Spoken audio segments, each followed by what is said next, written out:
Welcome to the latest episode of the Real World Nutrition Podcast. This is episode 176, Emotional Eating and How to Manage It. Everyone, welcome back to another episode of the Real World Nutrition Podcast.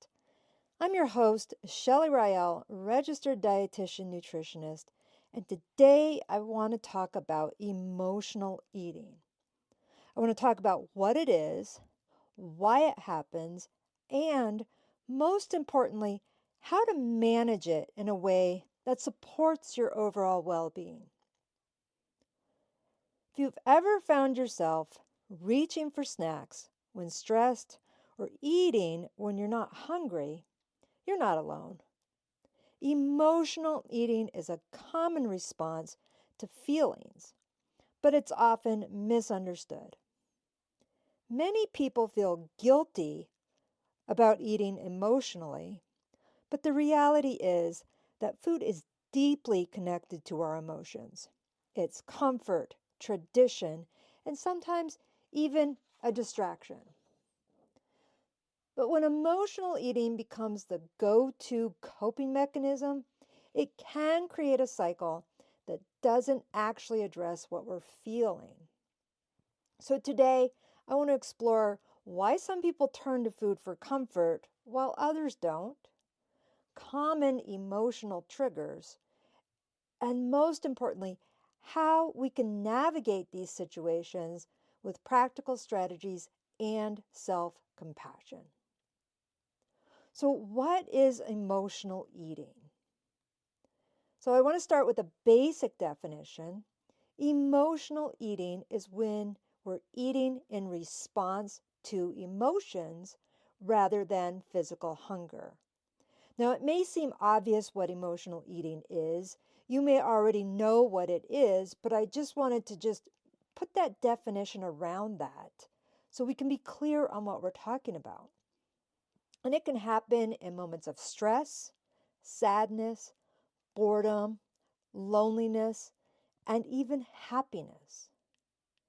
Some people naturally navigate or gravitate towards food for comfort, while others might lose their appetite in stressful situations. And why is that? Well, there's a few factors that come into play. First up is brain chemistry. Eating, especially foods high in sugar and fat, triggers a release of dopamine, the feel-good hormone.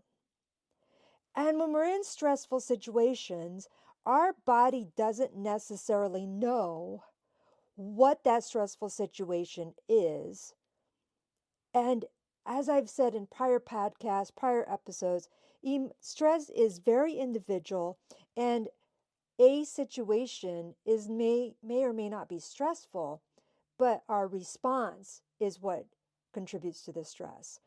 So going back to this is, you hear this all the time.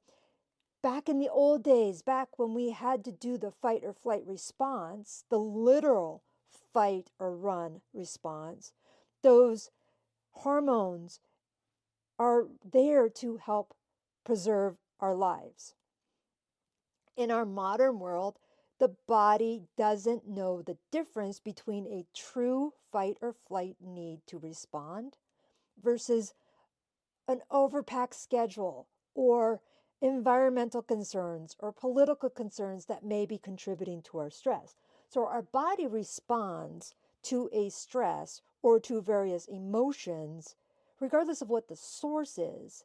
The body has a physical response, and that's the brain chemistry. Now, other things that can contribute to emotional eating can be childhood experiences. If food was used as a reward or comfort in childhood, that pattern can continue into adulthood. Now, you may not have a specific childhood experience that you can recall as it relates to food. However, it's not uncommon with clients I've worked with over the years where their upbringing and attitude towards food in general or to specific types of food bring out thoughts of guilt or shame or other emotions. Then there's the cultural and social norms. We celebrate with food. We bond over meals. We use food to mark special occasions.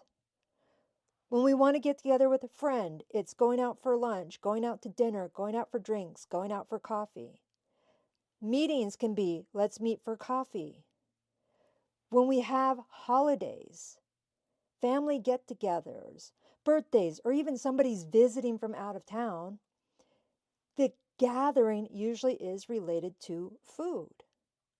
So it is part of our social norms. Some cultures may be a little bit deeper immersed into those food norms, but it's very common as humans, we do this. We celebrate, we bond over food. So the key takeaway with this is that emotional eating is normal. Now, it only is a concern when it becomes a primary way of dealing with emotions rather than one of many types of coping strategies. So I want to talk about some common emotional triggers. Now, there's many types of emotional triggers. I'm just going to cover 5 of them, but acknowledging that there may be other emotional triggers that you have that I'm not identifying here. That doesn't mean it doesn't qualify. It just means I didn't list it. Because everyone's experience is unique. But here are some of the most common ones. As I mentioned already, stress. When stress levels rise, the body's release of cortisol can increase the cravings for the high fat and high sugar foods. So, stress. That's again back to the fight or flight. The need for high fat and high sugar foods is to fuel the body for that fight or flight. It's normal. Boredom. Eating can be a way to fill time or provide stimulation. If you're bored, have you ever noticed that you gravitate towards the kitchen, whether it's the fridge or pantry or something, to seek out food out of boredom? Sadness or loneliness. Foods, especially comfort foods, can feel like an emotional hug. I've had many times where clients say, hey, food is not going to turn me down. Food is not going to tell me what I look like or make me feel sad. Food is comfort. Again, that's based on experiences, and it's not saying that every time you're sad or lonely, you may be going for food, but it is a common response. Fatigue. Let's face it, when we're tired, our body craves that quick energy source, usually in the form of sugary or carb-heavy foods. And so it's a common thing I would talk about when I was at a worksite wellness is that afternoon slump. About 2:30, 3 o'clock, people were often craving, and I'm talking most often in an office type of environment. People were craving some kind of snack. They were tired. They were maybe not bored, but they needed something. And it often led to down the hall, going to a vending machine, headed to the C-store next door, whatever it may be. And then the 5th one, this was what I was mentioning with regard to cultural and social norms, celebration or a reward. Sometimes food is tied to happiness. So think of the birthday cake or the celebratory dinners. So that's often an emotional trigger. So not all negative emotions, just emotions in general. So recognizing your triggers is the first step to managing emotional eating.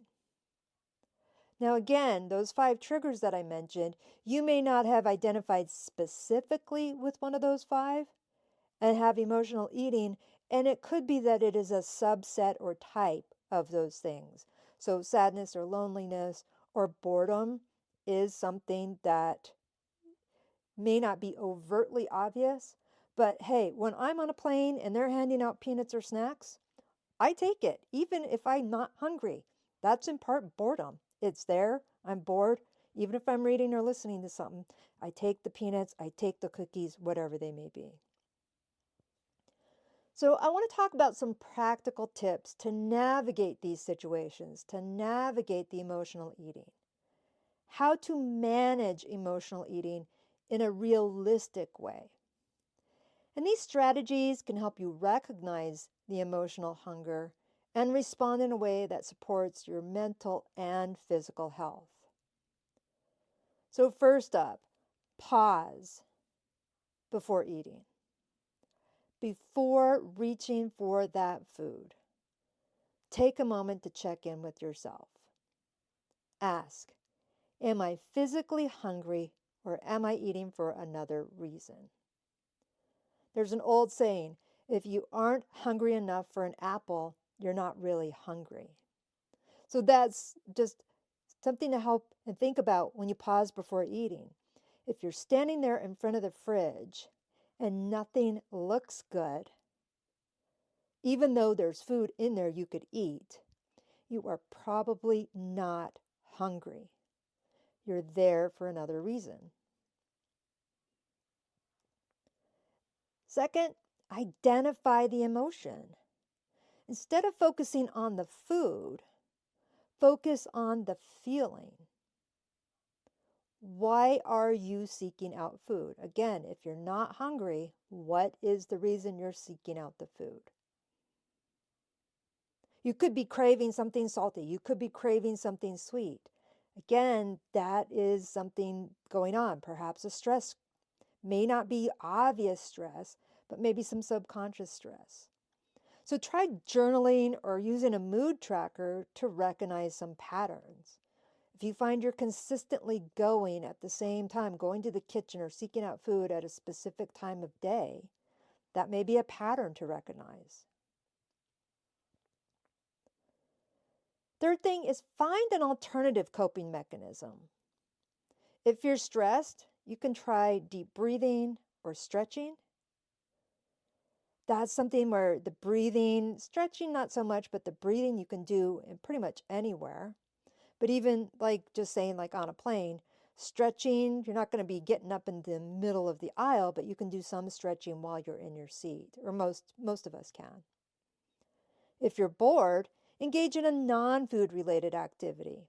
Reading, walking, calling a friend, or what most people do is texting a friend, but calling is a great alternative. If you're lonely, reach out to a support system instead of turning to food. So lonely, there may be a reason you're lonely. All your friends are out of town and you weren't able to go with them. You may be lonely in that case. So find another way to have a support system. We need to have multiple ways of having ways to cope, not just one or two people. The fourth thing is create a supportive environment. So keeping those nutrient-dense, nutrient-rich foods easily accessible. So as I said earlier, if you're not hungry enough for an apple, you're probably not hungry. But that doesn't mean anything other than if you're not hungry enough for a healthy option, you may not be hungry. Whatever the nutrient-dense food is for you, that's going to vary. So whether we're talking an apple or banana, carrots, I have peanut butter bites that I have. It's just peanut butter that looks like a rabbit pellet almost. Peanuts, trail mix, raisins. But having those balanced meals and snacks can help maintain and stabilize energy levels. Having that environment, I've just come to learn when I have those foods that I know I go to in those times of emotional eating, it's best to keep them out of the house. I'm not going to be shoveling a bunch of M&Ms in my mouth if they are still at the grocery store or drugstore a couple miles away.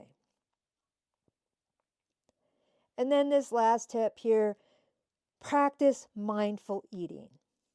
I've talked about mindful eating in the past, mindful versus mindless eating.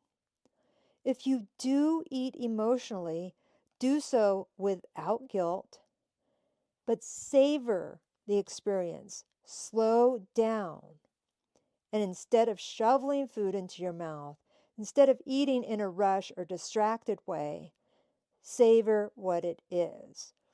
So picking on the M&Ms still, putting them in my mouth, put one in the mouth and let it melt in your mouth rather than chewing them and eating a whole packet in 30 seconds. So slow down, be mindful. So I do also want to address some self-compassion strategies. So here's the thing. Even though you may know about emotional eating, why you're having the emotional eating, some of the tips to tamp down emotional eating or minimize it, it will probably still happen. That's normal.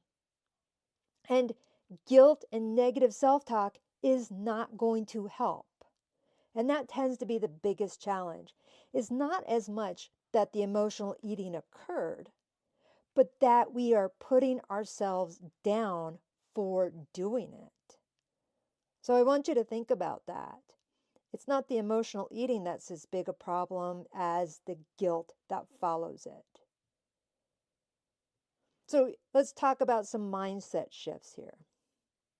Acknowledge your emotions without judgment.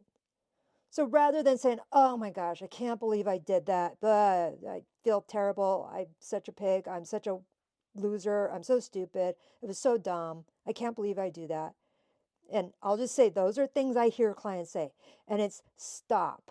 Stop saying that you're dumb. Stop calling yourself a name. Stop doing that. Acknowledge that you did it. And what? Remind yourself that one episode of emotional eating does not define your health.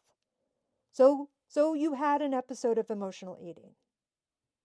And you may not feel good physically, you may not feel good mentally, but really calling yourselves names and judging yourself for it is not helpful.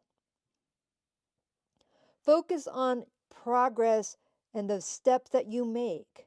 Nobody is perfect.